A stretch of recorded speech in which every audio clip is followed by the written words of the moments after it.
الحمد للہ رب العالمین والصلاة والسلام علی خاتم النبیین اما بعد فاعوذ باللہ من الشیطان الرجیم بسم اللہ الرحمن الرحیم۔ سورۃ المرسلات، سورہ مرسلات کا تعارف۔ مقام نزول، سورہ مرسلات مکہ مکرمہ میں نازل ہوئی ہے۔ رکوع اور آیات کی تعداد، اس سورت میں 2 رکوع اور 50 آیتیں ہیں۔ مرسلات نام رکھنے کی وجہ، جنہیں لگاتار بھیجا جائے انہیں عربی میں مرسلات کہتے ہیں، جیسے ہوائیں، فرشتے اور گھوڑے وغیرہ۔ اور اس سورت کی پہلی آیت میں مذکور لفظ والمرسلات کی مناسبت سے اسے سورہ مرسلات کہتے ہیں۔ سورہ مرسلات سے متعلق احادیث، حضرت عبداللہ ابن مسعود رضی اللہ تعالیٰ عنہ فرماتے ہیں کہ ہم سرکار دو عالم علیہ الصلوۃ والسلام کے ساتھ ایک غار میں تھے۔ اس وقت آپ علیہ الصلوۃ والسلام پر سورہ والمرسلات نازل ہوئی۔ ہم نے حضور اقدس علیہ الصلوۃ والسلام کے منہ سے سن کر اس سورت کو یاد کیا، اور حضور پر نور علیہ الصلوۃ والسلام کا دہن اقدس اس سورت کی تلاوت سے تر تھا کہ اچانک ایک سانپ نکل آیا۔ نبی کریم علیہ الصلوۃ والسلام نے ارشاد فرمایا، سانپ کو مار دو۔ ہم اس کو مارنے کے لیے لپکے تو وہ بھاگ گیا۔ نبی پاک علیہ الصلوۃ والسلام نے ارشاد فرمایا، وہ تمہارے شر سے بچایا گیا جس طرح تمہیں اس کے شر سے بچایا گیا۔ علامہ سلیمان جمل رحمۃ اللہ تعالی علیہ فرماتے ہیں، یہ غار مینا میں غار والمرسلات کے نام سے مشہور ہے۔ نمبر 2، حضرت عبداللہ ابن عباس رضی اللہ تعالیٰ عنہ فرماتے ہیں، میری والدہ ام فضل نے مجھے والمرسلات عرفا پڑھتے ہوئے سنا تو کہا، اے میرے بیٹے، تم نے اپنی تلاوت کے ذریعے مجھے یہ سورت یاد کروا دی۔ یہ آخری سورت ہے جو میں نے نبی پاک علیہ الصلوۃ والسلام سے سنی، جسے آپ نماز مغرب میں پڑھا کرتے۔ سورہ مرسلات کے مضامین، اس سورت کا مرکزی مضمون یہ ہے کہ اس میں مرنے کے بعد دوبارہ زندہ کیے جانے پر کلام کیا گیا ہے اور آخرت کے احوال بیان کیے گئے ہیں، اور اس سورت میں یہ مضامین بیان ہوئے ہیں۔ نمبر 1، اس سورت کی ابتدا میں 5 صفات کی قسم کھا کر فرمایا گیا کہ قیامت ضرور واقع ہوگی اور اس دن کافروں کو جہنم کا عذاب لازمی طور پر ہوگا، اور اس کے بعد قیامت قائم ہوتے وقت کی چند علامات بیان کی گئیں۔ نمبر 2، سابقہ امتوں کی ہلاکت کے بارے میں بیان فرمایا گیا اور انسان کی ابتدائی تخلیق کے مراحل بیان کر کے مردوں کو دوبارہ زندہ کرنے پر اللہ تعالیٰ کے قادر ہونے کی دلیل بیان فرمائی گئی۔ نمبر 3، اللہ تعالیٰ کی نعمتوں کا انکار کرنے والوں کو اس کے عذاب سے ڈرایا گیا اور قیامت کے دن کافروں کے عذاب کی کیفیت بیان کی گئی، نیز اس دن اہل ایمان کو ملنے والی نعمتوں کو بیان کیا گیا۔ نمبر 4، اس سورت کے آخر میں کفار کے بعض اعمال پر ان کی سرزنش کی گئی اور فرمایا گیا کہ کافر اگر قرآن مجید پر ایمان نہ لائے تو پھر کس کتاب پر ایمان لائیں گے۔ سورہ دہر کے ساتھ مناسبت، سورہ مرسلات کی اپنے سے ماں قبل سورت دہر کے ساتھ ایک مناسبت یہ ہے کہ سورہ دہر میں نیک مسلمانوں سے جنتی نعمتوں کا وعدہ کیا گیا اور کافروں اور فاجروں کو جہنم کے عذاب کی وعید سنائی گئی، اور سورہ مرسلات میں قسم کے ساتھ فرمایا گیا کہ نیک مسلمانوں سے جنتی نعمتوں کا جو وعدہ کیا گیا اور کافروں کو جہنم کے عذاب کی جو وعید سنائی گئی وہ ضرور واقع ہونے والی ہے۔ دوسری مناسبت یہ ہے کہ سورہ دہر میں قیامت کے دن مسلمانوں کے احوال تفصیل سے بیان کیے گئے اور اس سورت میں کافروں کے احوال تفصیل سے بیان کیے گئے ہیں۔ بسم اللہ الرحمن الرحیم۔ ترجمہ، اللہ کے نام سے شروع جو نہایت مہربان رحمت والا ہے۔ والمرسلات عرفا فالعاصفات عصفا والناشرات نشرا فالفارقات فرقا فالملقیات ذکرا۔ ترجمہ، قسم ان کی جو لگاتار بھیجی جاتی ہیں، پھر ان کی جو نہایت تیز چلنے والی ہیں، اور خوب پھیلانے والیوں کی، پھر خوب جدا کرنے والیوں کی، پھر ذکر کا القاء کرنے والیوں کی۔ والمرسلات عرفا، ان کی قسم جو لگاتار بھیجی جاتی ہیں۔ اس آیت اور اس کے بعد والی 4 آیات میں اللہ تعالیٰ نے 5 صفات کی قسم ارشاد فرمائی، اور جن چیزوں کی یہ صفات ہیں ان کا آیات میں ذکر نہیں کیا گیا، اسی لیے مفسرین نے ان چیزوں کی تفسیر میں بہت سی وجوہات ذکر کی ہیں۔ نمبر 1، یہ 5 صفتیں ہواؤں کی ہیں۔ اس صورت میں ان 5 آیات کا معنی یہ ہے کہ ان ہواؤں کی قسم جو لگاتار بھیجی جاتی ہیں، پھر ان ہواؤں کی قسم جو زور سے جھونکے دیتی ہیں، پھر ان ہواؤں کی قسم جو بادلوں کو ابھار کر اٹھاتی ہیں، پھر ان ہواؤں کی قسم جو بادلوں کو جدا کرتی ہیں، پھر ان ہواؤں کی قسم جن کے زوردار جھونکوں سے درخت اکھڑ جاتے ہیں، شہر ویران ہو جاتے ہیں اور ان کے آثار مٹ جاتے ہیں، تو اس سے بندوں کے دلوں میں خوف پیدا ہوتا ہے اور وہ اللہ تعالیٰ سے التجائیں کرتے ہیں اور اس کا ذکر کرتے ہیں، تو گویا کہ ان ہواؤں نے بندوں کو اللہ تعالیٰ کا ذکر القاء کر دیا۔ نمبر 2، یہ 5 صفتیں فرشتوں کی ہیں۔ اس صورت میں ان 5 آیات کا معنی یہ ہے کہ ان فرشتوں کی قسم جو اللہ تعالیٰ کے احکامات دے کر لگاتار بھیجے جاتے ہیں، پھر ان فرشتوں کی قسم جو ہواؤں کی طرح تیز چلنے والے ہیں، پھر ان فرشتوں کی قسم جو زمین پر اتر کر اپنے پروں کو پھیلا دیتے ہیں، پھر ان فرشتوں کی قسم جو حق اور باطل کے درمیان فرق کرنے والی چیز لاتے ہیں، پھر ان فرشتوں کی قسم جو رسولوں کے پاس اللہ تعالیٰ کی وحی لا کر انہیں القا کرتے ہیں۔ نمبر 3، یہ پانچوں صفتیں قرآن پاک کی آیات کی ہیں۔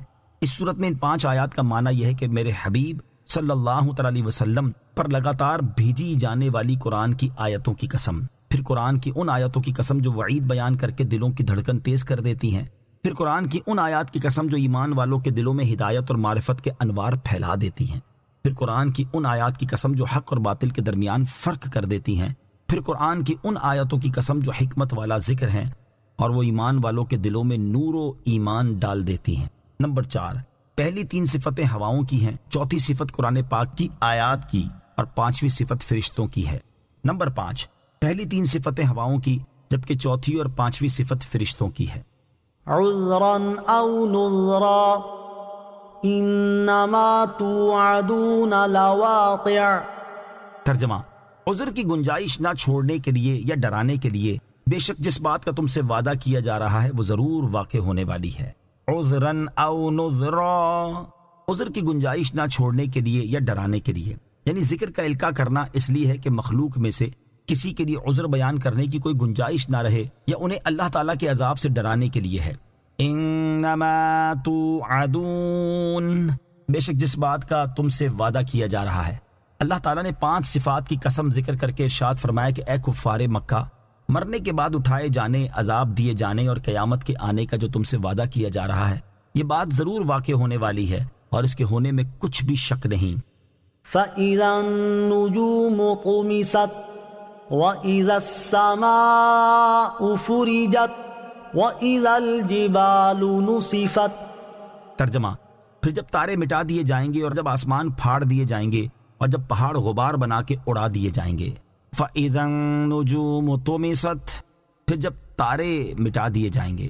اس آیت اور اس کے بعد والی 2 آیات میں قیامت کے واقع ہونے کی علامات بیان کی جا رہی ہیں۔ قیامت کی 3 علامتیں۔ اس کی ایک علامت یہ ہے کہ اس دن ستاروں کو بے نور کر کے مٹا دیا جائے گا۔ قیامت کے دن ستاروں کی ایک اور حالت بیان کرتے ہوئے دوسرے مقام پر ارشاد فرمایا وَإِذَا النُّجُومُ انكَدَرَتْ۔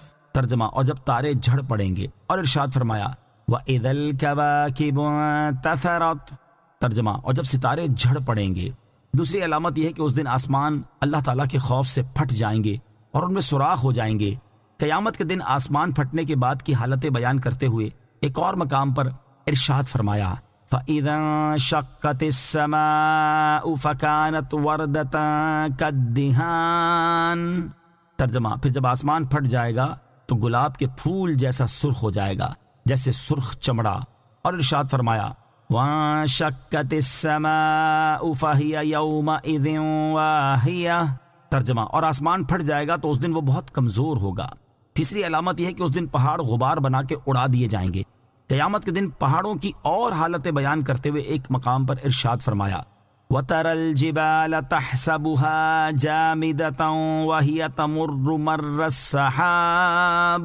ترجمہ، اور تو پہاڑوں کو دیکھے گا انہیں جمے ہوئے خیال کرے گا حالانکہ وہ بادل کے چلنے کی طرح چل رہے ہوں گے۔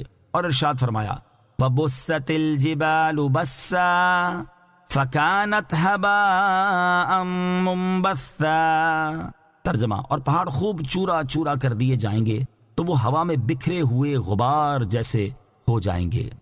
وَإِذَا الرُّسُلُ أُقِّتَتْ لِأَيِّ يَوْمٍ أُجِّلَتْ لِيَوْمِ الْفَصْلِ وَمَا أَدْرَاكَ مَا يَوْمُ الْفَصْلِ وَيْلٌ يَوْمَئِذٍ لِّلْمُكَذِّبِينَ۔ ترجمہ، اور جب رسولوں کو ایک خاص وقت پر جمع کیا جائے گا، کس بڑے دن کے لیے انہیں ٹھہرایا گیا تھا، فیصلے کے دن کے لیے، اور تجھے کیا معلوم کہ وہ فیصلے کا دن کیا ہے؟ اس دن جھٹلانے والوں کے لیے خرابی ہے۔ وَإِذَا الرُّسُلُ أُقِّتَتْ، اور جب رسولوں کو ایک خاص وقت پر جمع کیا جائے گا، اس وقت کے بارے میں مفسرین نے مختلف احتمال بیان کیے ہیں۔ نمبر 1، اس سے وہ وقت مراد ہو سکتا ہے جس میں رسول اپنی امتوں پر گواہی دینے کے لیے حاضر ہوں گے۔ نمبر 2، اس سے وہ وقت مراد ہو سکتا ہے جس میں رسول ثواب پا کر کامیابی حاصل کرنے کے لیے جمع ہوں گے۔ نمبر 3، اس سے وہ وقت مراد ہو سکتا ہے جس میں رسولوں علیہ الصلوۃ والسلام سے پوچھا جائے گا کہ جب انہوں نے تبلیغ کی تو ان کی امتوں کی طرف سے انہیں کیا جواب دیا گیا، اور امتوں سے پوچھا جائے گا کہ انہوں نے اپنے انبیاء کرام علیہ الصلوۃ والسلام کو ان کی دعوت کا کیا جواب دیا، جیسا کہ ایک اور مقام پر اللہ تعالی ارشاد فرماتا ہے فَلَنَسْأَلَنَّ الَّذِينَ أُرْسِلَ إِلَيْهِمْ وَلَنَسْأَلَنَّ الْمُرْسَلِينَ۔ ترجمہ، تو بے شک ہم ضرور ان لوگوں سے سوال کریں گے جن کی طرف رسول بھیجے گئے، اور بے شک ہم ضرور رسولوں سے سوال کریں گے۔ لِأَيِّ يَوْمٍ أُجِّلَتْ، کس بڑے دن کے لیے انہیں ٹھہرایا گیا تھا۔ اس آیت اور اس کے بعد والی 2 آیات کا خلاصہ یہ ہے کہ جھٹلانے والوں کو عذاب دینا، ایمان لانے والوں کی تعظیم کرنا اور ان چیزوں کو ظاہر کرنا جن پر ایمان لانے کی مخلوق کو دعوت دی جاتی تھی، جیسے قیامت کے ہولناک دن کا قائم ہونا، اللہ تعالیٰ کی بارگاہ میں حاضری، اعمال کا حساب ہونا، اعمال ناموں کا کھلنا اور میزان کا رکھا جانا وغیرہ۔ یہ تمام امور کس بڑے دن کے لیے مؤخر کیے گئے تھے؟ اس دن کے لیے مؤخر کیے گئے تھے جس میں اللہ تعالیٰ تمام مخلوق کے درمیان فیصلہ فرمائے گا، اور تو کیا جانے کہ وہ فیصلے کا دن کیا ہے اور اس کی ہولناکی اور شدت کا کیا عالم ہے۔ وَيْلٌ يَوْمَئِذٍ لِّلْمُكَذِّبِينَ، اس دن جھٹلانے والوں کے لیے خرابی ہے۔ ارشاد فرمایا کہ قیامت کے اس ہولناک دن میں ان لوگوں کے لیے خرابی ہے جو دنیا میں اللہ تعالیٰ کی وحدانیت، انبیاء کرام علیہ الصلوۃ والسلام کی نبوت، مرنے کے بعد زندہ کیے جانے، قیامت قائم ہونے اور اعمال کا حساب لیے جانے کے منکر تھے۔ یہ آیت لوگوں کو ایمان لانے کی مزید ترغیب دینے اور ایمان نہ لانے پر عذاب سے مزید ڈرانے کے لیے اس صورت میں 10 بار ذکر کی گئی ہے۔ أَلَمْ نُهْلِكِ الْأَوَّلِينَ ثُمَّ نُتْبِعُهُمُ الْآخِرِينَ كَذَلِكَ نَفْعَلُ بِالْمُجْرِمِينَ وَيْلٌ يَوْمَئِذٍ لِّلْمُكَذِّبِينَ۔ ترجمہ، کیا ہم نے پہلے لوگوں کو ہلاک نہ فرمایا، پھر بعد والوں کو ان کے پیچھے پہنچائیں گے؟ مجرموں کے ساتھ ہم ایسا ہی کرتے ہیں۔ اس دن جھٹلانے والوں کے لیے خرابی ہے۔ الم نہلک الاولین، کیا ہم نے پہلے لوگوں کو ہلاک نہ فرمایا؟ اس آیت اور اس کے بعد والی 2 آیات میں کفار مکہ کو ڈراتے ہوئے ارشاد فرمایا کہ جب سابقہ امتوں جیسے حضرت نوح علیہ الصلوۃ والسلام کی قوم عاد اور قوم سمود نے اپنے رسولوں کو جھٹلایا، تو کیا ہم نے ان پر دنیا میں عذاب نازل کر کے انہیں ہلاک نہ فرمایا؟ اور یاد رکھو کہ تم میں سے جو لوگ پہلی امتوں میں سے اپنے انبیاء کرام علیہ الصلوۃ والسلام کو جھٹلانے والوں کے راستے پر چل کر میرے حبیب محمد مصطفیٰ صلی اللہ تعالی علیہ وآلہ وسلم کو جھٹلا رہے ہیں، ہم انہیں بھی سابقہ لوگوں کی طرح ہلاک فرما دیں گے۔ اور مجرموں کے ساتھ ہم ایسا ہی کرتے ہیں کہ انہیں کفر کرنے اور انبیاء کرام علیہ الصلوۃ والسلام کو جھٹلانے کی وجہ سے ہلاک فرما دیتے ہیں۔ وَيْلٌ يَوْمَئِذٍ لِّلْمُكَذِّبِينَ، اس دن جھٹلانے والوں کے لیے خرابی ہے، یعنی جب اللہ تعالیٰ کی آیات اور اس کے انبیاء کرام علیہ الصلوۃ والسلام کو جھٹلانے والوں پر دنیا میں عذاب آئے گا تو اس دن ان کے لیے خرابی ہے۔ أَلَمْ نَخْلُقكُّم مِّن مَّاءٍ مَّهِينٍ فَجَعَلْنَاهُ فِي قَرَارٍ مَّكِينٍ إِلَى قَدَرٍ مَّعْلُومٍ فَقَدَرْنَا فَنِعْمَ الْقَادِرُونَ وَيْلٌ يَوْمَئِذٍ لِّلْمُكَذِّبِينَ۔ ترجمہ، کیا ہم نے تمہیں ایک بے قدر پانی سے پیدا نہ فرمایا، پھر اسے ایک محفوظ جگہ میں رکھا ایک معلوم اندازے تک؟ تو ہم قادر ہیں، تو ہم کیا ہی اچھے قدرت رکھنے والے ہیں۔ اس دن جھٹلانے والوں کے لیے خرابی ہے۔ الم نخلقکم من ماء مہین، کیا ہم نے تمہیں ایک بے قدر پانی سے پیدا نہ فرمایا؟ اس آیت اور اس کے بعد والی 3 آیات کا خلاصہ یہ ہے کہ اے لوگو، اللہ تعالیٰ نے تمہیں ایک بے قدر پانی سے پیدا فرمایا، اور وہ پانی نطفہ ہے، پھر اس پانی کو ایک محفوظ جگہ میں رکھا، اور وہ جگہ ماں کا رحم ہے، اور اس پانی کو ماں کے رحم میں ایک معلوم اندازے تک رکھا، اور وہ معلوم اندازہ ولادت کا وقت ہے جسے اللہ تعالیٰ ہی جانتا ہے کہ وہ 9 مہینے ہے یا اس سے کم زیادہ۔ تو اللہ تعالیٰ نے اس پانی سے ماں کے رحم میں تمہاری تخلیق کے مراحل کا حتمی اندازہ فرمایا، اور وہ حتمی اندازہ فرمانے پر کیا ہی اچھا قادر ہے۔ وَيْلٌ يَوْمَئِذٍ لِّلْمُكَذِّبِينَ، اس دن جھٹلانے والوں کے لیے خرابی ہے، یعنی قیامت کے دن ان لوگوں کے لیے خرابی ہے جنہوں نے اپنے پہلی بار پیدا کیے جانے کو دیکھنے کے باوجود دوسری بار پیدا کیے جانے کا انکار کر دیا۔ أَلَمْ نَجْعَلِ الْأَرْضَ كِفَاتًا أَحْيَاءً وَأَمْوَاتًا وَجَعَلْنَا فِيهَا رَوَاسِيَ شَامِخَاتٍ وَأَسْقَيْنَاكُم مَّاءً فُرَاتًا ويل يومئذ للمكذبين. ترجمہ: کیا ہم نے زمین کو جمع کرنے والی نہ بنایا، زندوں اور مردوں کو، اور ہم نے اس میں اونچے اونچے مضبوط پہاڑ بنا دیے، اور ہم نے خوب میٹھے پانی سے تمہیں سیراب کیا. اس دن جھٹلانے والوں کے لیے خرابی ہے. الم نجعل الارض کفاتا، کیا ہم نے زمین کو جمع کرنے والی نہ بنایا؟ اس آیت اور اس کے بعد والی 2 آیات کا خلاصہ یہ ہے کہ ہم نے زمین کو تمام زندہ اور مردہ لوگوں کو جمع کرنے والی بنایا ہے کہ زندہ لوگ اس کی پشت پر مکانات اور محلات میں رہتے ہیں، اور مردہ لوگ اس کے اندر اپنی قبروں میں رہتے ہیں. اور ہم نے زمین میں اونچے اونچے پہاڑ بنا دیے، اور ہم نے زمین میں چشمے اور پانی نکلنے کے مقامات پیدا کر کے خوب میٹھے پانی سے تمہیں سیراب کیا.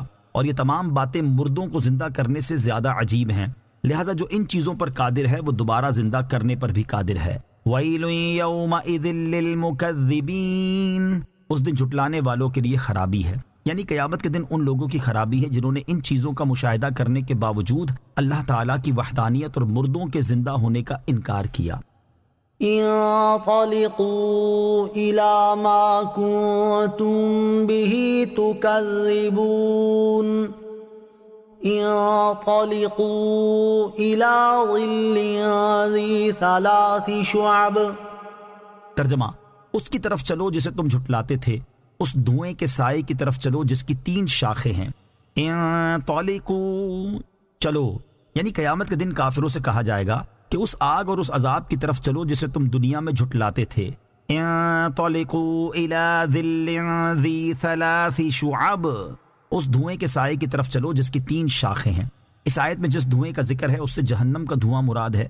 یہ دھواں اونچا ہو کر 3 شاخوں میں تقسیم ہو جائے گا، اور اس کی ایک شاخ کفار کے سروں پر، ایک ان کے دائیں طرف اور ایک ان کے بائیں طرف ہوگی، اور حساب سے فارغ ہونے تک انہیں اسی دھوئیں میں رہنے کا حکم ہوگا، جبکہ اللہ تعالیٰ کے پیارے بندے اس کے عرش کے سائے میں ہوں گے.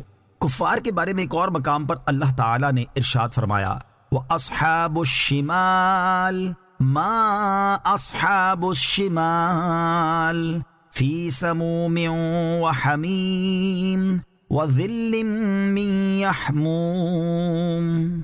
ترجمہ: اور بائیں جانب والے کیا بائیں جانب والے ہیں، شدید گرم ہوا اور کھولتے پانی میں ہوں گے، اور شدید سیاہ دھوئیں کے سائے میں ہوں گے. اور ایمان والے قیامت کے دن کہیں گے: فَمَنَّ اللَّهُ عَلَيْنَا وَوَقَانَا عَذَابَ السَّمُومِ. ترجمہ: تو اللہ نے ہم پر احسان کیا اور ہمیں جہنم کی سخت گرم ہوا کے عذاب سے بچا لیا. لا ظليل ولا يغني من اللهب إنها ترمي بشرر كالقصر كأنه جمالة صفر. ويل يومئذ للمكذبين. ترجمہ: جو نہ سایہ دے اور نہ وہ شعلے سے بچائے، بے شک دوزخ محل جیسی چنگاریاں پھینکتی ہے، گویا وہ چنگاریاں زرد رنگ کے اونٹ ہیں. اس دن جھٹلانے والوں کے لیے خرابی ہے. لا ولیل، جو نہ سایہ دے. اس آیت اور اس کے بعد والی 2 آیات کا خلاصہ یہ ہے کہ جہنم کا وہ دھواں ایسا ہے کہ نہ سایہ دے جس سے کفار اس دن کی گرمی سے کچھ امن پا سکیں، اور نہ وہ کفار کو جہنم کی آگ کے شعلے سے بچائے گا. بے شک دوزخ اونچے محل جیسی بڑی بڑی چنگاریاں پھینکتی ہے، اور ان چنگاریوں کا رنگ ایسا ہے گویا کہ وہ زرد رنگ کے اونٹ ہیں. وَيْلٌ يَوْمَئِذٍ لِّلْمُكَذِّبِينَ، اس دن جھٹلانے والوں کے لیے خرابی ہے، یعنی قیامت کے دن ان لوگوں کے لیے خرابی ہے جو اس دن کی ہولناکیوں اور اس دن میں گناہ گاروں کے احوال کو جھٹلاتے ہیں. هذا يوم لا ينطقون ولا يؤذن لهم فيعتذرون. ويل يومئذ للمكذبين. ترجمہ: یہ وہ دن ہے جس پہ وہ بول نہ سکیں گے اور نہ انہیں اجازت ملے گی کہ معذرت کریں. اس دن جھٹلانے والوں کے لیے خرابی ہے. هذا يوم لا ينطقون، یہ وہ دن ہے جس میں وہ بول نہ سکیں گے، یعنی قیامت کا دن وہ دن ہے جس میں کفار نہ بول سکیں گے اور نہ کوئی ایسی حجت پیش کر سکیں گے جو ان کے کام آئے. حضرت عبداللہ ابن عباس رضی اللہ تعالیٰ عنہما نے فرمایا کہ قیامت کے دن بہت سے مواقع ہوں گے جن میں سے بعض مواقع پر کفار کلام کریں گے اور بعض میں کچھ بول نہ سکیں گے. وَلَا يُؤْذَنُ لَهُمْ فَيَعْتَذِرُونَ، اور نہ انہیں اجازت ملے گی کہ معذرت کریں، یعنی قیامت کے دن کفار کو معذرت کرنے کی اجازت نہیں ملے گی. اور اس بات کا یہ مطلب نہیں کہ ان کے پاس کوئی عذر موجود ہوگا، لیکن عذر بیان کرنے کی اجازت نہ ہوگی، بلکہ در حقیقت ان کے پاس کوئی عذر ہی نہ ہوگا، کیونکہ دنیا میں حجتیں تمام کر دی گئیں اور آخرت کے لیے کسی عذر کی گنجائش باقی نہیں رکھی گئی۔ البتہ انہیں یہ فاسد خیال آئے گا کہ کچھ ہیلے بہانے بنائیں، یہ ہیلے پیش کرنے کی اجازت نہ ہوگی۔ حضرت جنید رضی اللہ تعالیٰ عنہ نے فرمایا کہ اس کے پاس عذر ہی کیا ہے جس نے نعمت دینے والے سے روگردانی کی، اس کی نعمتوں کو جھٹلایا اور اس کے احسانوں کی ناشکری کی۔ وَيْلٌ يَوْمَئِذٍ لِّلْمُكَذِّبِينَ، اس دن جھٹلانے والوں کے لیے خرابی ہے، یعنی قیامت کے دن ان لوگوں کے لیے خرابی ہے جنہوں نے ان خبروں کو اور اپنے پاس آنے والی ان حق باتوں کو جھٹلایا جو یقینی طور پر واقع ہوں گی۔ هذا يوم الفصل جمعناكم والأولين فإن كان لكم كيد فكيدون ويل يومئذ للمكذبين۔ ترجمہ، یہ فیصلے کا دن ہے، ہم نے تمہیں اور سب اگلوں کو جمع کر دیا، اب اگر تمہارا کوئی داؤ ہو تو مجھ پر چلا لو، اس دن جھٹلانے والوں کے لیے خرابی ہے۔ هذا یوم الفصل، یہ فیصلے کا دن ہے۔ اس آیت اور اس کے بعد والی آیت کا خلاصہ یہ ہے کہ یہ قیامت کا دن جنتیوں اور جہنمیوں کے درمیان فیصلے کا دن ہے، اور اے میرے حبیب محمد مصطفیٰ صلی اللہ تعالیٰ علیہ وآلہ وسلم کو جھٹلانے والوں، ہم نے تمہیں اور ان لوگوں کو جمع کر دیا جو تم سے پہلے انبیاء کرام علیہم الصلاۃ والسلام کو جھٹلاتے تھے۔ تمہارا اور ان کا سب کا حساب کیا جائے گا اور تمہیں اور انہیں سب کو عذاب دیا جائے گا۔ اب اگر عذاب سے بچنے کے لیے تمہارے پاس کوئی داؤ ہو تو مجھ پر چلا لو، اور اگر کسی طرح اپنے آپ کو عذاب سے بچا سکتے ہو تو بچا لو۔ یہ انتہا درجے کی ڈانٹ ہے، کیونکہ یہ بات تو وہ بھی یقینی طور پر جانتے ہوں گے کہ نہ آج کوئی داؤ چل سکتا ہے اور نہ کوئی ہیلا کام دے سکتا ہے۔ وَيْلٌ يَوْمَئِذٍ لِّلْمُكَذِّبِينَ، اس دن جھٹلانے والوں کے لیے خرابی ہے، یعنی قیامت کے دن ان لوگوں کے لیے خرابی ہے جو اللہ تعالیٰ کی قدرت، مرنے کے بعد اٹھائے جانے اور قیامت کے دن جمع کیے جانے کا انکار کریں۔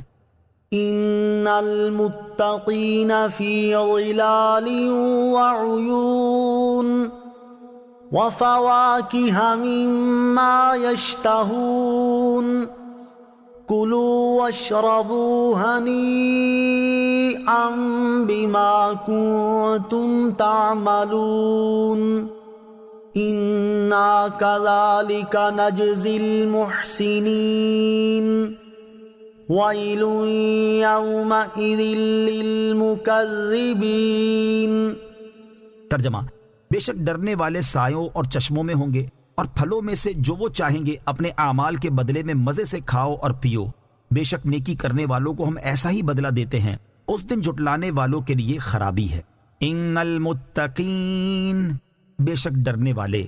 قیامت کے دن کفار پر آنے والے مختلف عذابات اور اس دن ان کی ہونے والی رسوائیاں بیان کرنے کے بعد اب اہل ایمان کو ملنے والی نعمتوں کو بیان کیا جا رہا ہے۔